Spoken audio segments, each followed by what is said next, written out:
On the morning of Sunday, November 2nd, 2025, 40-year-old Victor Fajemirokun called his girlfriend, 39-year-old Funmilayo Lasisi, with what many would consider to be an unusual request. He wanted her to meet him so that he could take her to see a native doctor he met on TikTok for what was described to them as a spiritual cleansing. Funmilayo, who worked as a federal road safety course officer in Ogun State, trusted Victor completely. He was a businessman based in Osogbo, Osun State, and despite being married to another woman, he had been dating Funmilayo on the side. Funmilayo herself was also married with a young daughter, and numerous sources alleged that her husband lived abroad. What Funmilayo did not know was that Victor had already visited this native doctor before their planned meeting, and that during this earlier visit, the herbalist had made a very disturbing and dangerous revelation to Victor about his girlfriend, who happened to be Funmilayo. The native doctor had claimed that Funmilayo was the cause of the particular spiritual problem that Victor was seeking a solution to. But more disturbingly, the herbalist had told Victor that as long as Funmilayo was alive, he would never get the solution he wanted. However, this was just the tip of the iceberg, because something even worse was being planned behind the scenes. The native doctor himself had his own hidden agenda. He was not just helping Victor solve his spiritual problems, he was using Victor to get what he truly wanted. And the craziest part was that neither Victor nor Funmilayo had any idea about what was truly waiting for them at that shrine in Osun State. That Sunday morning, Funmilayo left her home at the Obasanjo Hilltop Estate in Abeokuta with her teenage daughter, Sewa Lasisi. She told her family she was going out and that she would return later. The mother and daughter walked out of their house together, completely unaware that they would never return home again. That Sunday morning became the very last time they were ever seen alive. Hours passed, then days. Funmilayo and Sewa did not come back. Phone calls to their numbers went unanswered. Text messages were never read. The family grew increasingly worried as their attempts to reach the missing pair proved completely unsuccessful. With no other options left, the family rushed to the police station to file a missing persons report. They provided all the information they could about Funmilayo's movements that day, including the fact that she had gone to meet her boyfriend, Victor. The police immediately swung into action. Using phone tracking technology and intelligence gathering, investigators began tracing Funmilayo's last known whereabouts. The trail led them from Ogun State all the way to Osun State, specifically to a shrine in Ijebu-Jesa. The shrine belonged to a popular TikTok native doctor named Gboyega Daramola, who also went by the name Abeokuta. When police officers stormed the herbalist compound, they found Daramola and also arrested him immediately. During questioning, the native doctor made a shocking confession. He admitted that Victor was indeed his client and that he had brought Funmilayo to him for what was supposed to be spiritual consultation and cleansing. He then went ahead to break the devastating news that both Funmilayo and her daughter had been killed.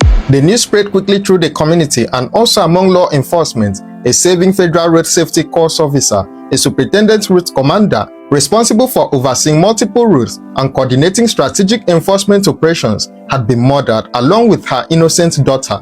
Victor Fajemirokun became a wanted man overnight. His photographs were circulated across social media platforms and also sent to police stations nationwide. A massive manhunt was launched, but Victor had already fled. Investigators soon discovered that he had escaped to Ghana, where he was hiding in his friend's house in Abeokuta, a suburb of Akwecha. However, the long arm of the law reached across borders. Through collaboration with Interpol and the Ghana Police Service, Victor was tracked down and arrested at his hideout.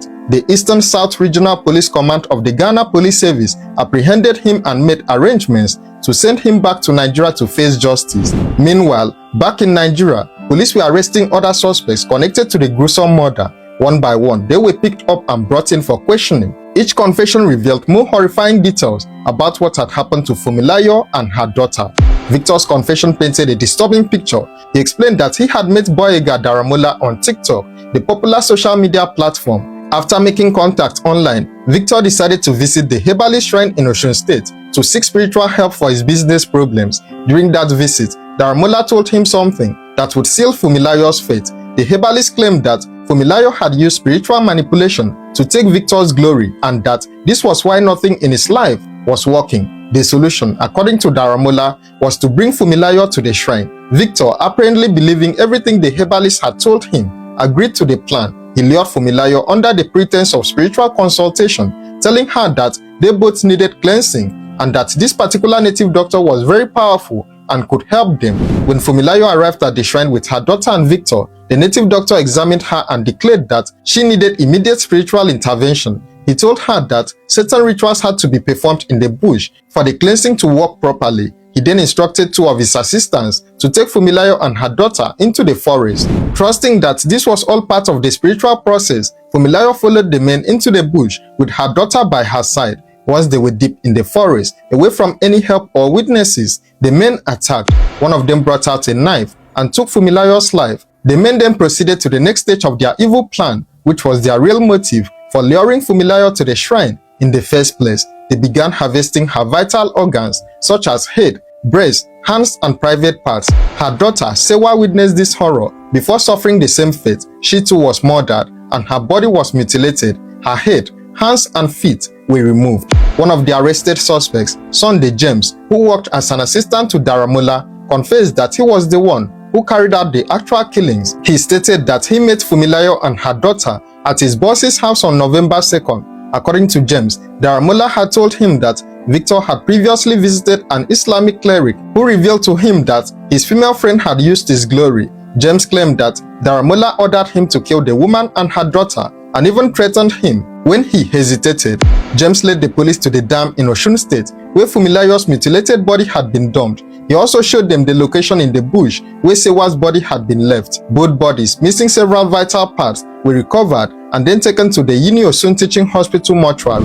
Victor claimed during his interrogation that he only realized Funmilayo would be murdered when they arrived at the native doctor's place. He insisted that he had no idea her organs would be harvested for rituals. According to him, he felt as if he was hypnotized throughout the entire ordeal. He said he was so shaken by what happened that he immediately ran away, first to a mountain in Ikoyi, then to Ibadan, and finally across the border into Ghana, where he hoped to escape justice.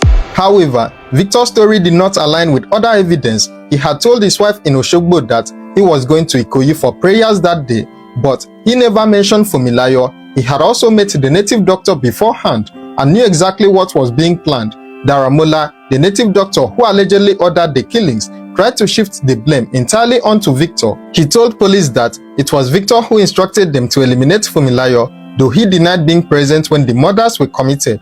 However, his assistant's confession contradicted this claim. The investigation also revealed that there were other suspects still at large. Two men named Kehinde and Idowu were identified as the ones who actually butchered the bodies and removed the organs, but they had not been captured yet. The police commissioner assured the public that all perpetrators would be charged in court after the conclusion of the investigation. He stated that efforts were ongoing to arrest the remaining suspects who were still on the run. As for Victor, his attempt to flee to another country only delayed the inevitable after his arrest in Ghana and repatriation to Nigeria. He was paraded alongside Gboyega, Daramola, and Sunday James at the Osun State Police Command headquarters in Osogbo. There, in front of cameras and journalists, he tried to explain his actions, claiming spiritual manipulation and hypnosis. But no explanation could justify the horror inflicted upon Funmilayo and her daughter. A respected federal officer and her innocent daughter had been lured to their deaths by someone they trusted. Their bodies had been desecrated for rituals that promised wealth and success, but only brought death and destruction. The case remains under active investigation as the police continue their search for the remaining suspects and to also gather more evidence. The families of Funmilayo and Sewa Lasisi wait for justice. When new developments emerge in this case, the public will be notified. What are your thoughts on this tragic case? Share your views in the comments below, and remember to like, share, and subscribe to this channel for more true crime stories. Thank you for watching and stay safe.